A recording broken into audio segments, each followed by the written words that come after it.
pues son las 6:04. Vamos a arrancar. Buenas tardes, bienvenidos a este segundo debate del ciclo de debates que hemos llamado Diálogos de Urbanismo y Territorio. Y hoy lo hemos bautizado, la sesión, como hacia un nuevo marco normativo urbanístico en Castilla-La Mancha, retos y oportunidades. Y ciertamente hablamos de oportunidades porque son varias las ciudades de Castilla-La Mancha que se están dotando de un nuevo plan de ordenación municipal y además está en gestación una nueva ley urbanística en Castilla-La Mancha. Y en estas circunstancias pues creemos que era el momento óptimo de poder dilucidar hasta qué punto los nuevos planes y las leyes deben seguir el modelo regulador tradicional o, por el contrario, debemos desmarcarnos de ellos y adoptar un modelo más liberal. Y para ello esta tarde contamos con la presencia aquí a mi izquierda de Virginia Cavia, arquitecta, actualmente jefa de área funcional de urbanismo del Ayuntamiento de Toledo, donde ha iniciado precisamente hace poco el proceso de participación ciudadana del avance del POM, con dilatada experiencia, más de 20 años en la administración de la Junta de Comunidades de Castilla-La Mancha, donde ha ostentado pues diversos cargos, pero principalmente destaca el de jefe de Servicio de Ordenación Territorial y Urbanismo de la Dirección General de Urbanismo y el de jefa de Servicio de Planeamiento Municipal. Buenas tardes, Virginia, y gracias. José María Azqueaga, aquí a mi izquierda también, doctor arquitecto y sociólogo, profesor de la UPM, fue decano del Colegio de Arquitectos de Madrid y es presidente de la Agrupación Española de Técnicos Urbanistas, distinguido con numerosos premios y reconocimientos, como el Premio Nacional de Urbanismo en el año 2005 o el Premio de Investigación de la Bienal Iberoamericana de Arquitectura y Urbanismo en 2012. Y además, pues bueno, ha desempeñado diversas responsabilidades en la Administración Local y Regional de Madrid. Ha sido director general de Planificación y Urbanismo, director general de Urbanismo de la Comunidad de Madrid y director de Planeamiento de la Gerencia de Urbanismo, con lo cual, pues gran experiencia también dentro de la Administración. Buenas tardes, José María, y gracias por acompañarnos. Encantado de estar aquí. Tengo aquí a mi derecha también a Joaquín Azpitarte, doctor en Economía, ingeniero de Organización Industrial y arquitecto técnico, que ha trabajado en el Departamento de Urbanismo del principal núcleo turístico de Lanzarote durante más de 20 años y como director de proyectos. Y en el ámbito docente es profesor universitario y director de Desarrollo Académico Internacional de la Facultad de Empresa de la Universidad Internacional de La Rioja y ha sido profesor visitante investigador de las universidades de Nueva York, Texas Tech, St. John's y Hong Kong. Y es autor, algo que viene muy a colación de lo que vamos a hablar esta tarde, del libro Urbanismo y Libertad, cómo las normas urbanísticas afectan a la economía y a la empresarialidad. Gracias, Joaquín, por acompañarnos. Gracias por invitarme. Y por último tenemos con nosotros a Gumersindo Fernández, arquitecto, fundador y director de Gumersindo Fernández Arquitectos, gestor de cooperativas, miembro de la directiva de la Asociación de Promotores de Cádiz, miembro del claustro de Real Estate Business School, autor de un blog relacionado con temas inmobiliarios urbanísticos donde habla mucho de estos temas que vamos a tratar esta tarde, por eso lo hemos fichado, entre otras cosas, y ha trabajado también en la administración pública, concretamente en la Empresa Municipal de Vivienda de Cádiz y en la Diputación Provincial de Cádiz y el Ayuntamiento de Cádiz. Buenas tardes y gracias también. Gracias a vosotros por la invitación. Por acompañarnos.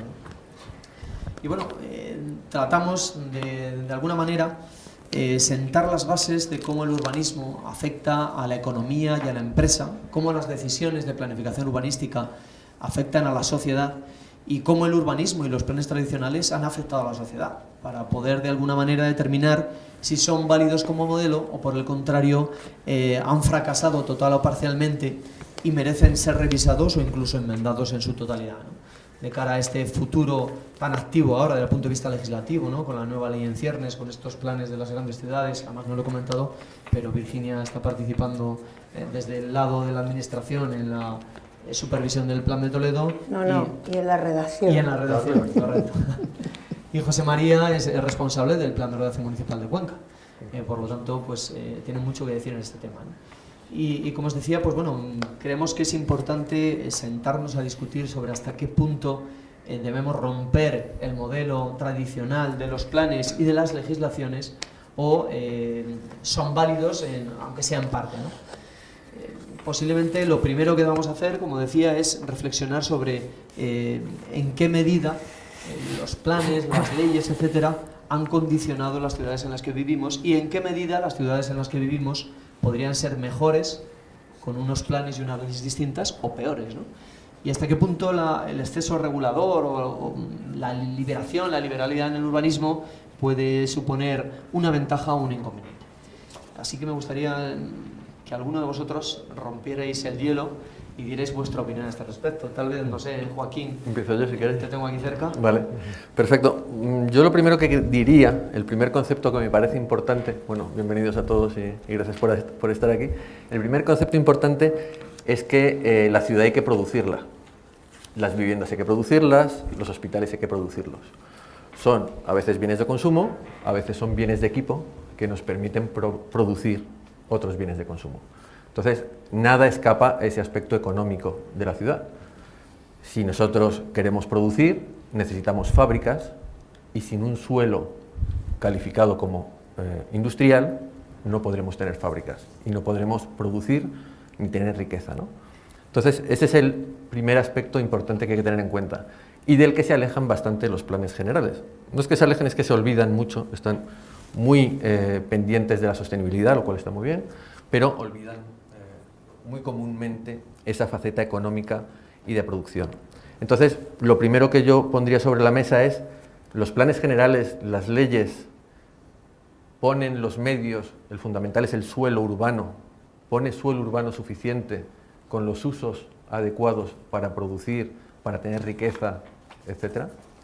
Y eso es, bajo mi punto de vista, no ocurre y es lo primero que quería comentar. Claro, lo que pasa es que entramos en el famoso debate del todo urbanizable, ¿no?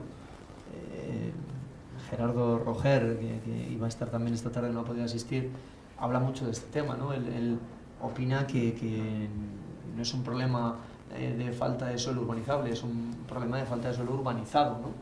Entonces, claro, es un tema peliagudo, ¿no? Porque hasta qué punto la condición para que haya suelo y para que haya suelo a un precio atractivo para ser desarrollado se puede conseguir simplemente clasificando suelo como urbanizable, ¿no? Luego se tienen que dar las circunstancias que permitan el desarrollo de ese suelo. Hombre, ahí está la ley de la oferta y la demanda. Si hay un aumento de demanda, tienes que hacer un aumento de oferta, lo cual no quiere decir que siempre que aumentes la oferta vaya a bajar el precio. Ojo, porque hay otros cuellos de botella en ese sistema productivo. Pero sí que es una condición necesaria. O sea, si tú no tienes una mayor oferta de suelo, va a ser imposible bajarlos a una demanda constante, será imposible bajar los precios. Entonces, sí que es fundamental. Esto no quiere decir tampoco todo construible, todo edificable, obviamente. Es decir, vamos sin tabús, quiero decir, podemos plantear... Sí, pero me refiero, no es lo que yo planteo, por lo menos no es mi opinión. Obviamente hay lugares que hay que respetar por sus características medioambientales y por otro tipo de características, pero sí que tiene que haber bastante más suelo urbano, ¿no? En Madrid también es un drama el tema de la vivienda, en cualquier ciudad española. La gente pasa una vida entera para pagar una vivienda, cosa que no pasaba hace 50 años, ¿no? En la generación de mis padres, por ejemplo. La generación de ahora es una cosa dramática, debe ser dramático. Ahora vivimos muy bien por otras razones, pero justo tenemos ese problema de una de las mayores inversiones que tiene una persona, que es la vivienda, ¿no? Pues... Hombre, yo el problema que veo a esto que comentas es que si la vivienda sirviera exclusivamente para atender la demanda de vivienda de primera residencia, pues a lo mejor podíamos estar en la solución fácil, pero cuando la vivienda se convierte en un porcentaje muy elevado, en una inversión... Pues habrá que ofrecer más todavía, ese es el tema. Es que ni tú ni yo somos las personas que decidimos qué oferta tiene que haber, ese es el tema. Los que deciden, igual que en la producción de coches, igual que en la producción de cualquier otro bien, cuánta cantidad se produce, son los empresarios. Entonces nosotros, una persona, todos nosotros hemos estado en la administración pública, ninguno de nosotros somos la persona adecuada para decidir con un cálculo matemático cuánta es la oferta necesaria. Ese es el problema. Y como creemos, la administración pública se cree que tiene esa capacidad, pues se equivoca y hay unos precios imposibles de pagar para mucha gente. Hombre, yo creo que el debate regulación-no regulación no es el mejor ahora en este momento, porque de alguna forma lo tenemos superado, ¿no? En el sentido de que empíricamente el todo urbanizable no significó una reducción de los precios, más bien hinchó la burbuja, ¿no? Y justamente cuando se produjo la restricción de demanda, se hundieron también igualmente los precios. Es decir, no hay una correlación en ese sentido, en ese punto. Sobre todo también teniendo en cuenta que hay que meter más variables, es decir, el tema de la propia variación de la demografía de nuestro país, ¿no? Los demandantes de primer acceso no es la cohorte más numerosa en este momento, atiende a jóvenes, pero el mercado de primer acceso es sucesivamente más limitado, ¿no? En ese punto, ¿no? Pero sobre todo quería atender a la cuestión de que ahora mismo el énfasis de todo punto es justamente la regeneración urbana, es la transformación urbana, es la reutilización, es no la generación de nuevo suelo. Y ahí sí que hay unos estrangulamientos enormes con el sistema, digamos, ahora mismo vigente, en gran medida por su perfil burocrático, ¿no? Pero yo normalmente lo que suelo hacer es un énfasis en un enfoque un poco distinto, ¿no? Y la cuestión es la siguiente. Los temas que trata el planeamiento y la legislación del suelo son los más relevantes en nuestras sociedades contemporáneas, ¿o no? En un cierto momento lo fueron, porque en el 56 remover el obstáculo de una concepción romana de la propiedad, ¿no? Pues dinamizó mucho las ciudades y era la fe que tenían los autores de esa ley, ¿no? Yo pertenezco a una generación que todavía los pudo conocer, ¿no? Y pudimos hablar directamente con los padres de las leyes del 56, incluso como Pedro Vidagor, o del 75, como Emilio de la Rodera, o Fernando Terán y tantos otros, ¿no? Ellos tenían el convencimiento de que la indisciplina y la preeminencia de la propiedad eran obstáculos insalvables para que hubiera una ordenación racional, y que arreglando esos dos elementos se podría obtener una ordenación racional de nuestras ciudades. Y plantearon un sistema complejo en ese aspecto, es decir, una regulación de la propiedad sin hacer uso del sistema de la potestad expropiatoria, ¿no? Todos recordamos la exposición de motivos de 1956 que dice, nada menos, ¿no? En pleno franquismo, ¿no? En la etapa más dura, ¿no? Que el ideal de una ciudad contemporánea es que todo el suelo sea público. 1956. Ahora bien, como no existen por el momento, dice, fondos suficientes en la administración para que nacionalizar el suelo, vamos a establecer un sistema que lo nacionaliza de facto en cuanto a su uso, ¿no? Aunque no en cuanto a la titularidad, ¿no? Y establecen el sistema de la ley del suelo, que sabemos que es la ley italiana de 1944, con este invento verdaderamente ingenioso y yo creo que muy brillante de las dos fases, una en la cual se planifica el conjunto de la ciudad y el planeamiento de desarrollo que detalla ya a nivel de diseño cada aspecto. Eran arquitectos, muchos de los que lo plantearon, tenían una visión arquitectónica también de la ciudad, y la escala pequeña ellos la asimilaban a la idea de diseño urbano, mucho más cercano a la vivienda, ¿no? Incluso los planes parciales de esa época dibujaban las viviendas, ¿no? Entonces no había divorcio todavía entre arquitectos y urbanistas, ¿no? Era un poco un enfoque relativamente parecido, ¿no? Y voy al grano, y porque me estoy extendiendo un poco mucho en los prolegómenos, ¿no? Había apuntado acá los grandes temas contemporáneos: la crisis climática, la salvaguarda de los recursos ambientales, la puesta en valor del paisaje, la regeneración urbana, la transición energética, el derecho a la vivienda, la movilidad sostenible, el problema de la equidad dentro de la propia ciudad, ¿no? Y la distribución adecuada de los bienes públicos, ¿no? Son temas que no están en la agenda prioritaria normalmente de las leyes, ¿no? Y si están en los planes, pues será por voluntad de personas como Virginia que lo incluyan y que lo planteen como temas importantes. Pero en principio podríamos hacer un plan tranquilamente, un plan general, que ni atendiera al cambio climático, que la equidad urbana ni la mencionara en la memoria, ¿eh? ¿Y qué es lo que sostengo de este punto? Que claro, es un plan y es vigente y incide sobre la propiedad, pero es socialmente poco relevante. Así de duro lo digo, ¿no? Y sabemos que las cosas que deviene en la conciencia social de que no son sustantivas acaban desapareciendo. Ahí sí que el mercado y la sociedad es sin misericordia, ¿no? Cuando una profesión, un segmento social o una actividad no demuestra tener una utilidad social, tarde o temprano se extingue, ¿eh? Entonces el urbanismo debe ser capaz de dar respuesta a estos temas. Puede ser capaz de dar respuesta a todas estas cuestiones, una respuesta en términos de planificación, so pena que creamos que el mercado nos va a resolver la crisis climática, la salvaguarda de los recursos, ¿eh? Entonces, ahí yo estoy convencido de que el mercado en las sociedades democráticas occidentales funciona de una mano el mercado y de la otra la regulación. El mejor ejemplo es el mercado laboral, ¿no? Y siempre digo a los alumnos que las leyes urbanísticas nacieron en el 19, a la vez que las leyes laborales. Empezó a regularse la construcción al mismo tiempo que la edad de ir a las minas. Y en realidad no era muy distinto. Ambos tenían preocupaciones por la salud espiritual de los niños, que se veían obligados a bajar a las minas a los 7, 8, 9 años, ¿no? Y la salud física de las familias que vivían en tugurios, ¿no? sin las condiciones higiénicas básicas, ¿no? El urbanismo nació para garantizar ese tipo de condiciones, no tanto para regular la propiedad, sino garantizar viviendas higiénicas en condiciones, infraestructuras urbanas en condiciones.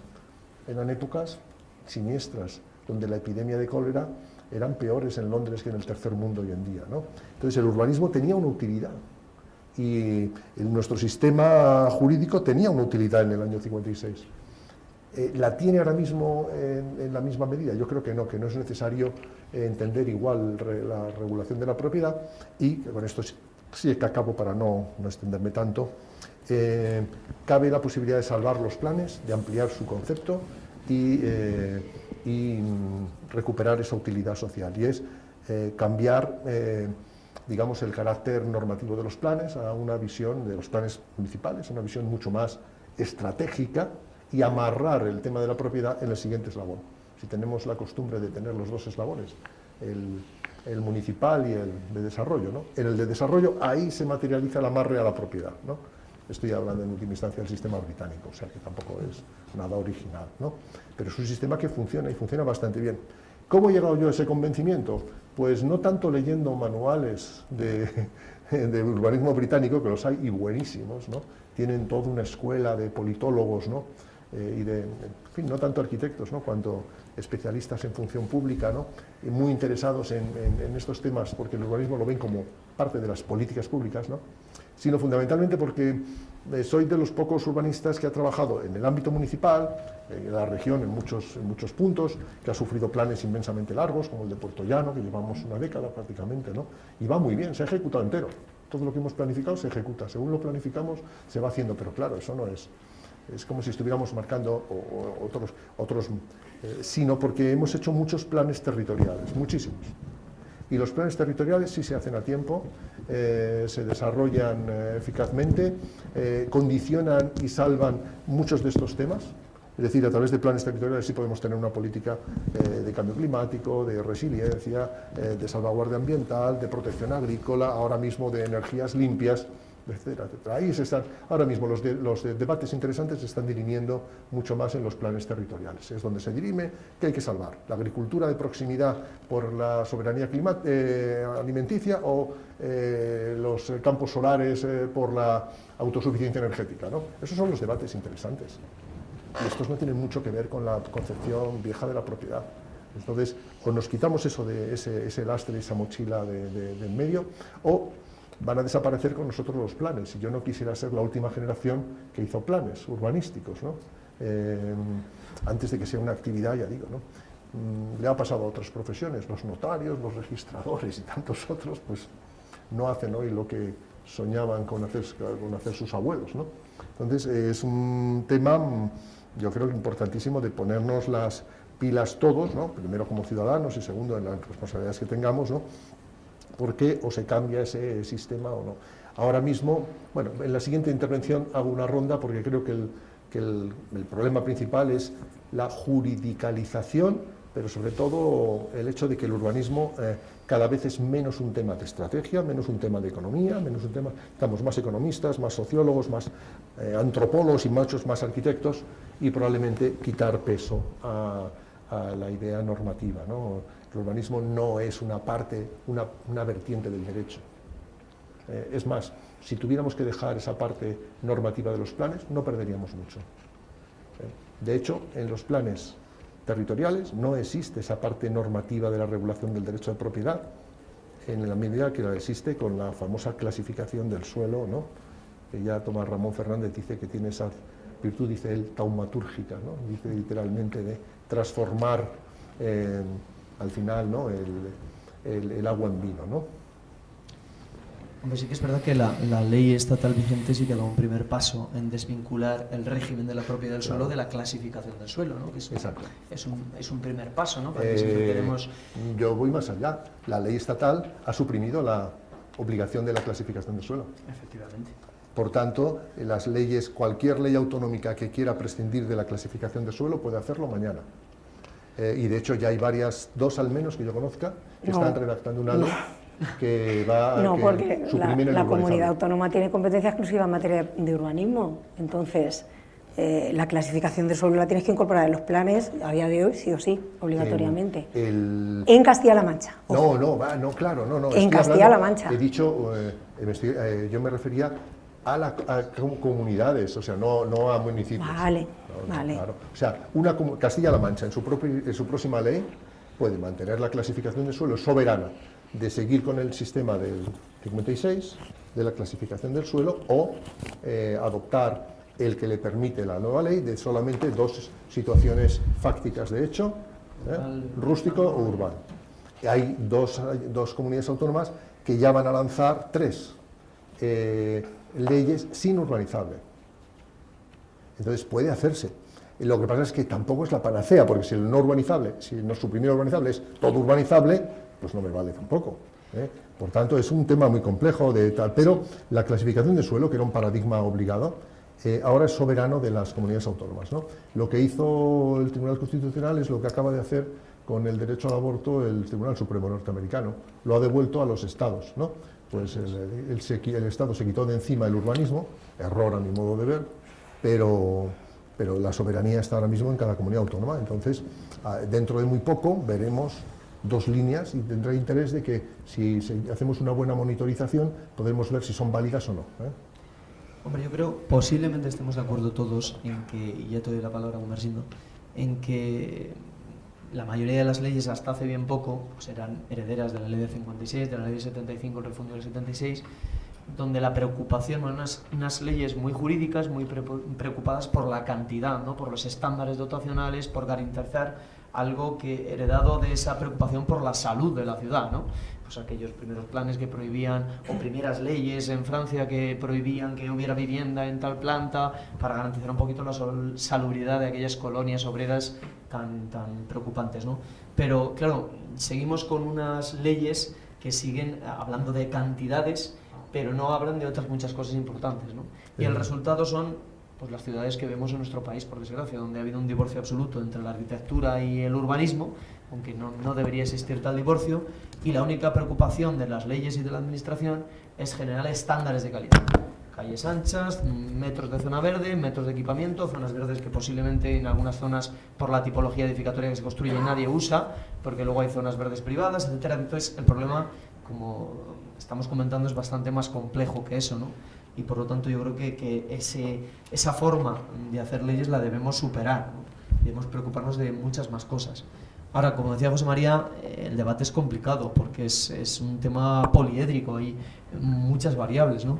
Pero sí que es verdad que el planeamiento territorial, a pesar de que el urbanismo ya sea una función autonómica, de una competencia autonómica, el planeamiento territorial debe adquirir un papel que, por lo menos en determinadas zonas de España, no ha tenido nunca.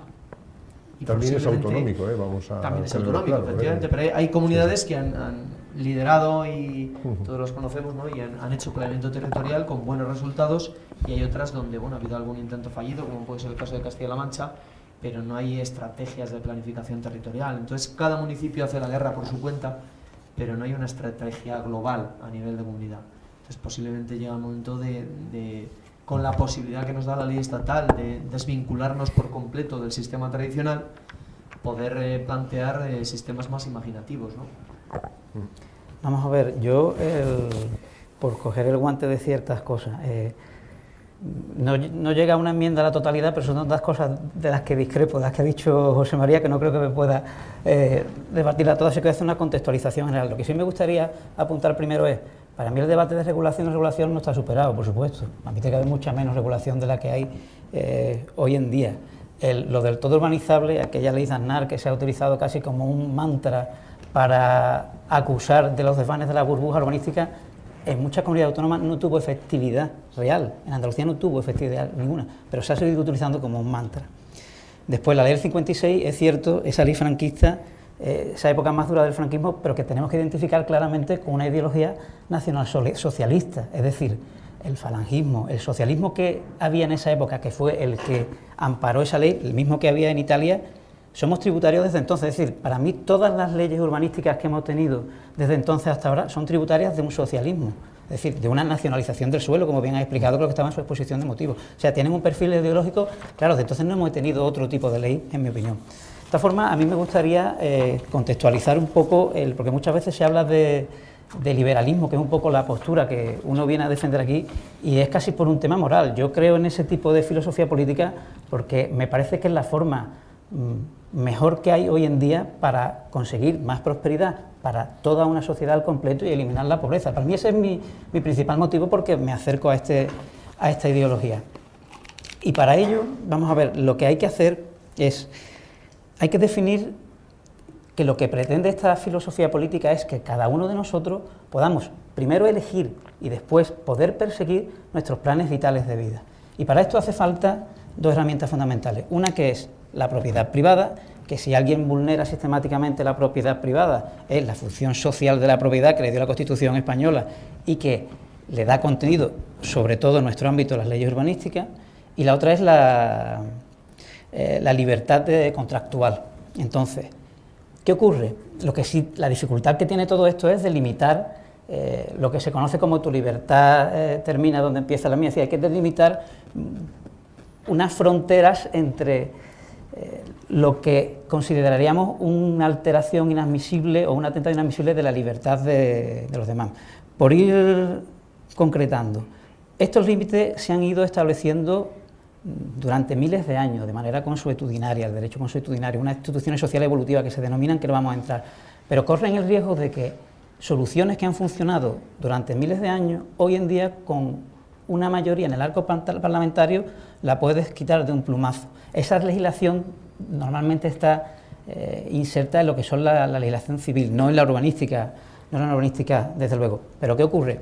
Estos derechos individuales que nosotros, yo al menos defiendo, me imagino que Joaquín también, el derecho a la libertad, a la vida, a la no agresión física o psíquica, la libertad contractual, el derecho de propiedad. ¿Qué ocurre? Somos sujetos de esos derechos, independientemente de que me lo reconozca algún Estado, algún gobierno o no, frente a la figura de las personas, de los regímenes que hacen de las personas objeto de derecho y no sujeto de derecho. Bueno, pues da igual que yo diga que tengo todos estos derechos si después viene una horda de vikingos, ¿no? Dicen, no, es que yo tengo los derechos a la vida, viene una horda de vikingos y arrasa conmigo. Quien dice vikingo dice un régimen comunista. Me da exactamente igual, porque muchas cosas son los que más han atentado contra ese tipo de propiedad. Entonces, ¿qué hacemos nosotros? Todo esto está relacionado con el urbanismo, que no os parezca, llegaré.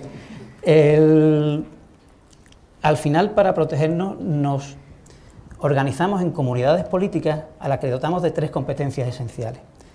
En realidad, esta comunidad política no se llega así, se llega de otra manera, pero vamos para entenderlo así. En esas comunidades políticas, yo primero lo que tendrá que tener es una competencia en la que delimite todos esos derechos que estoy hablando, esos derechos individuales, una especie de poder legislativo. Después tendré una segunda competencia, que esta sí tiene mucho que ver con el mundo del urbanismo, que es, tengo que crear un entorno para donde esa persecución de mis planes de vida tenga total seguridad. Y ahora explicaré por qué. Y la tercera competencia es, por supuesto, dotar de recursos económicos para que se puedan hacer las dos anteriores. La segunda competencia, ¿qué necesitamos para poder operar con seguridad? Pues tener infraestructura o tener instituciones que nos protejan frente a amenazas exteriores, interiores, ejército, policía, administración de justicia,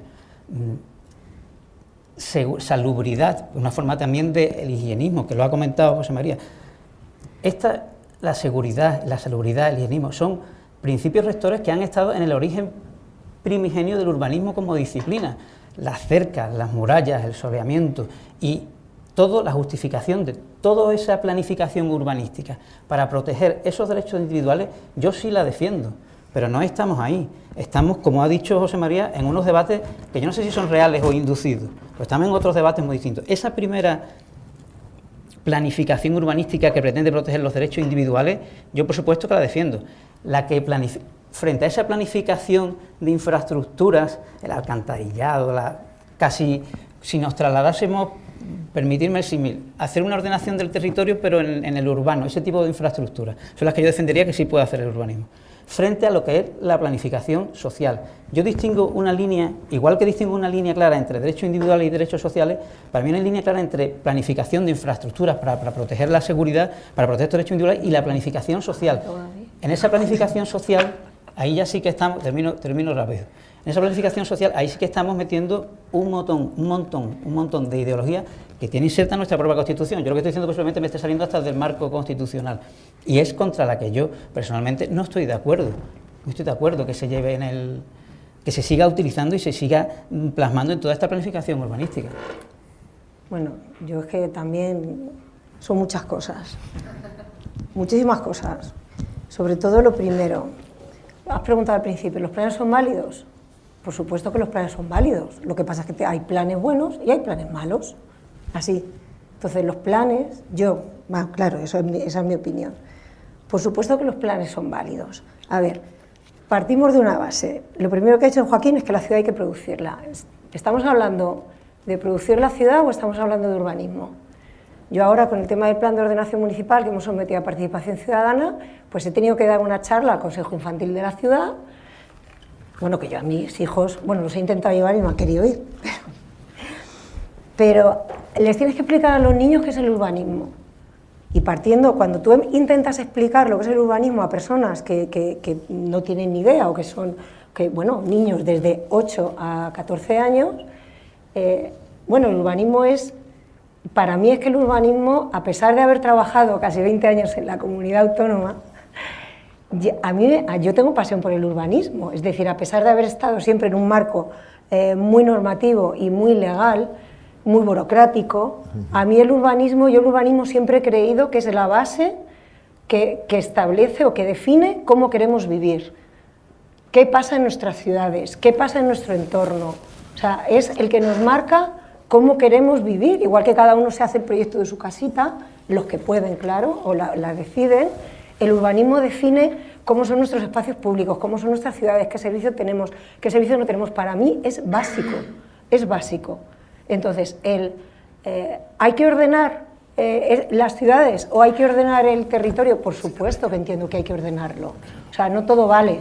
No todo vale, ¿por qué? Porque aunque la ciudad haya que producirla y aunque haya, por supuesto, que contar con el factor del promotor o del que vaya a ejecutar y a materializar ese planeamiento, el urbanismo, cuando se produce, lo que genera son, pues por un lado, unos bienes inmuebles, pero por el otro lado unos servicios urbanos o unas infraestructuras que luego van a depender del ayuntamiento en cuestión, ¿vale? O de la administración pública en cuestión.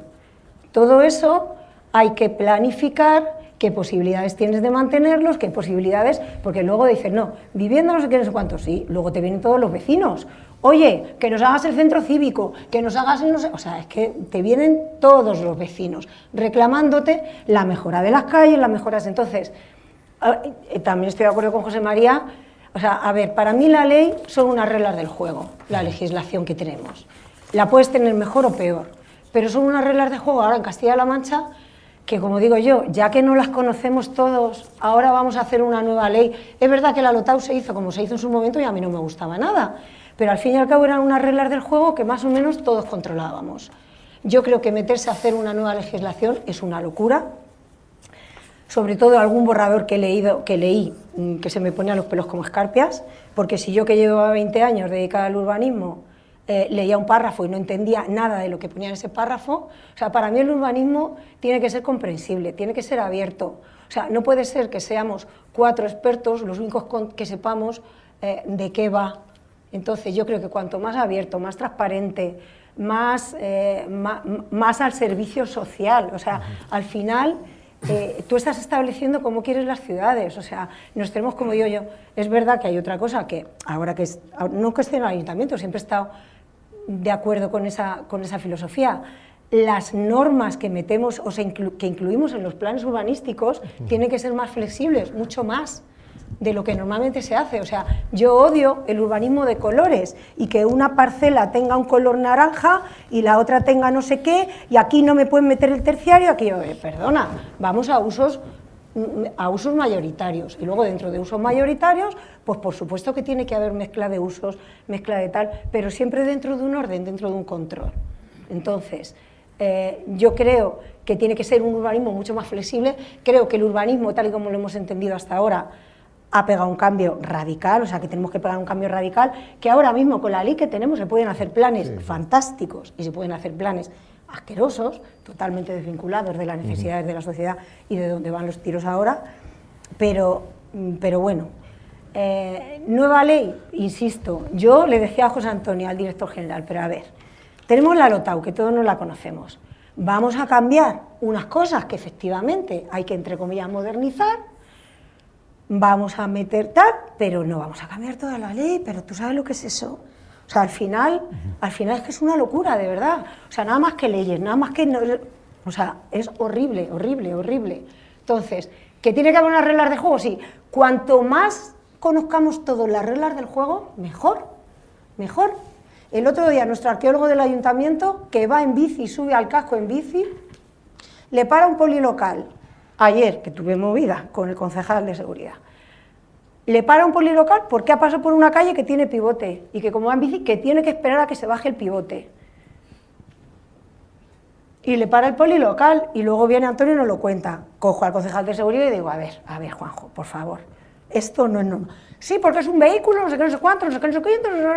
Digo, ¿pero qué me estás contando? Pues vamos a hacer una ordenanza para intentar hacer compatible que la gente pueda ir en bici, en algunas calles restringirlo a unos horarios, o sea, pero es que, o sea, ¿qué me estás contando? O sea, son cosas... Y hoy, hablando con el ingeniero del ayuntamiento que lleva estos temas, me dice, pues es una tontería porque lo primero, con la bici no se baja el pivote. O sea, es que el poli local no se sabe la normativa, o sea, ni los polis se saben las ordenanzas que tienen que aplicar. Entonces...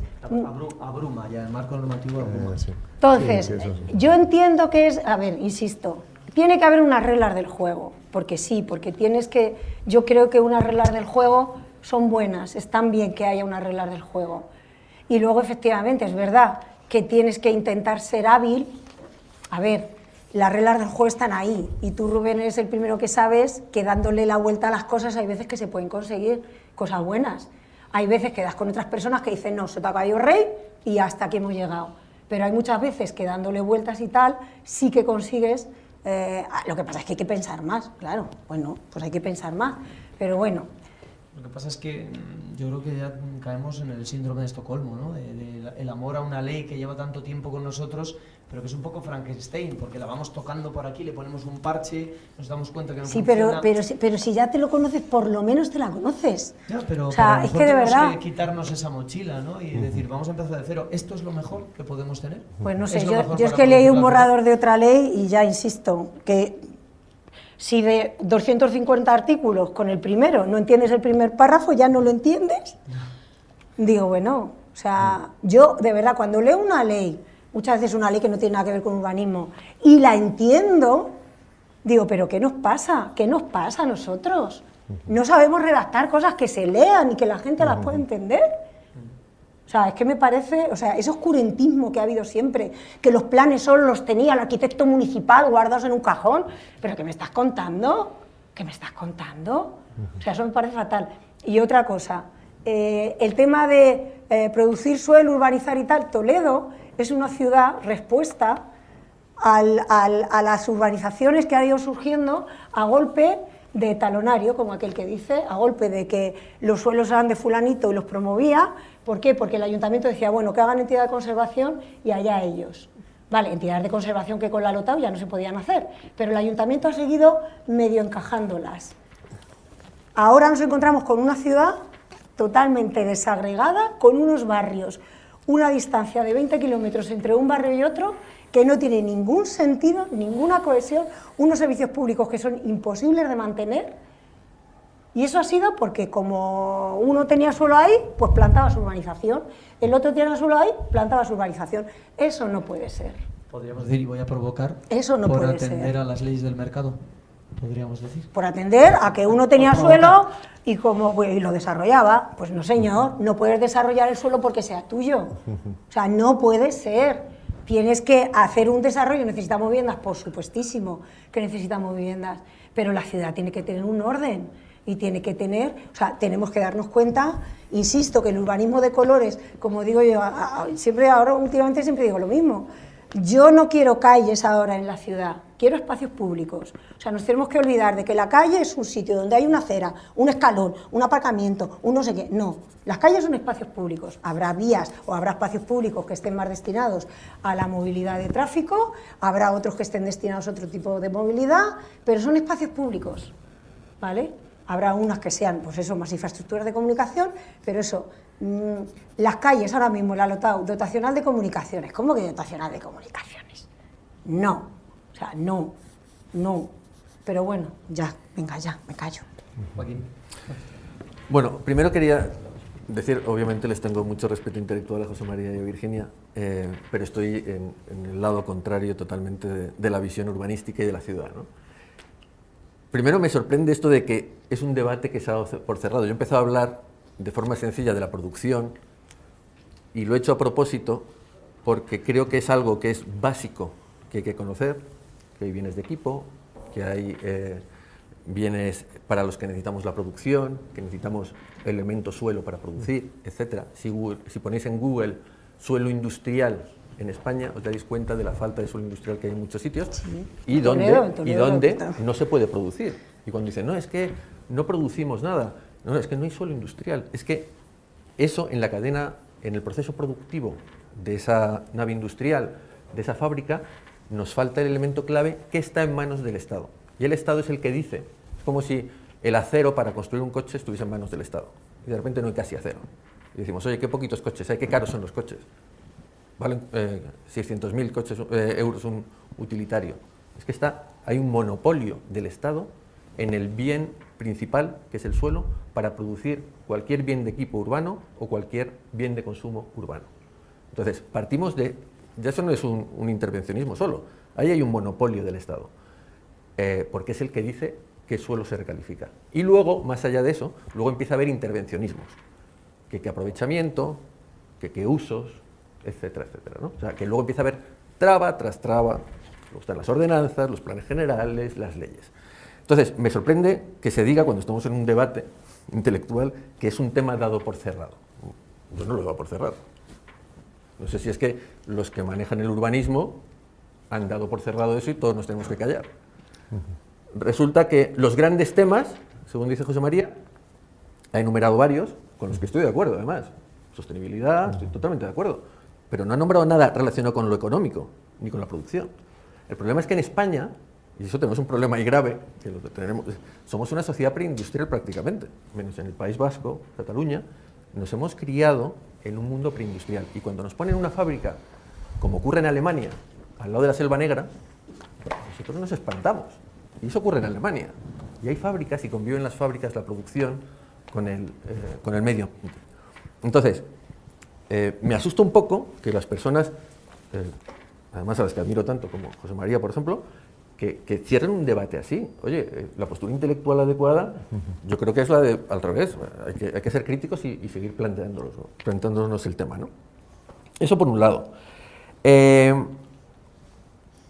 Han hablado también mucho de orden. El concepto de orden, hay varios conceptos de orden, y el urbanismo... Orden no, ordenación, que es diferente. No, y de orden también. Hay que ordenar la ciudad. Y el orden, hay distintos órdenes, y la ciudad en concreto, la ciudad es un orden complejo, de una complejidad increíble. Nadie de nosotros, si quisiésemos planificar lo que tiene que producir cada ciudadano en una ciudad, lo que tiene que poner en un restaurante un dueño de un restaurante, o lo que tiene que llevar una tienda a alguien, si nosotros quisiésemos planificar todo eso, mataríamos de hambre a casi toda la ciudad de Madrid. Cuando Mao Zedong, en los años 60, dijo, tú tienes que plantar espárragos, tú tienes que hacer tal, 60 millones de muertos por hambre. Entonces, como nos pasemos de la raya, obvio, gracias a Dios no hemos llegado a ese punto. Pero si obviamente. Lo que hemos dicho es lo contrario, que hay que abrir precisamente las ordenanzas... No, pero hay que abrir mucho más de lo que, muchísimo más de lo que estáis planteando, ¿no?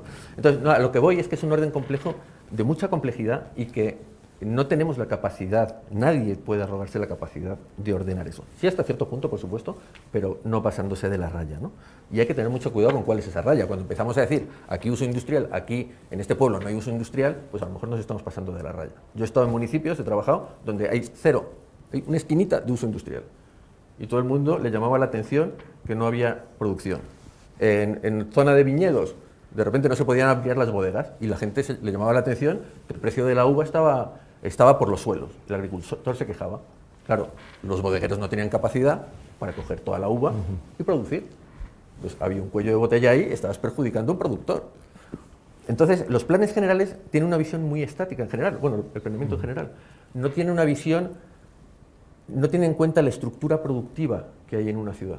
Y en una ciudad, igual que hay un suelo industrial, tiene que haber... No habla por ti.